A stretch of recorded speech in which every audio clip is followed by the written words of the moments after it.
New questions tonight about an Army combat brigade being trained to deal with civil disturbances in the United States. The Posse Comitatus Act of 1878 generally prohibits federal uniformed services from carrying out domestic law enforcement duties, except in cases expressly authorized by the Constitution or an act of Congress. Critics say the brigade's training goes against one of the founding principles of our country, separation of military and civilian government. Luis Schiavone has our report.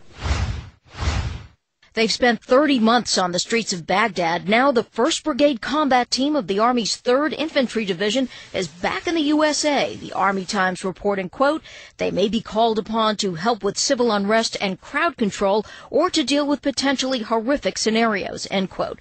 The question arises why? And isn't that what the National Guard does? Infantry Brigade is designed to engage an enemy with maximum effective force and destroy it. That's not the sort of thing anybody wants to see in the streets of the United States. Almost 5,000 strong, the brigade is based at Fort Stewart, Georgia, under control of Northern Command, who tells CNN, quote, the primary purpose of this force is to provide help to people in need in the aftermath of a WMD-like event in the homeland, so that were they called to support civil authority, those governors or local state jurisdictions that might need our help, that they would be responsive and capable in the aftermath of an event like this, end quote.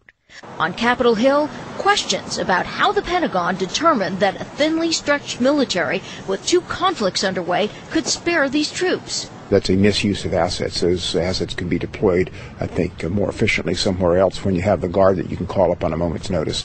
Historically, the posting is unusual. In modern history, Army troops have been used at extraordinary junctures. Under the first President Bush to contain the 1992 riots in Los Angeles, under President Lyndon Johnson in response to Detroit's 1967 riots, and in the grips of a depression by President Herbert Hoover to contain Army veterans demanding their bonuses. All actions, says historian Robert Dallek, undertaken by unpopular presidents on edge about their capacity to lead, to invoke public support for whatever it is they think needs to be done.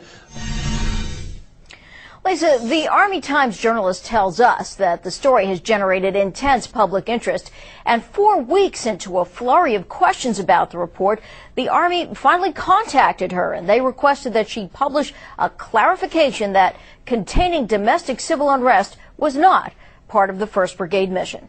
Luis Schiavone, thank you very much for that report.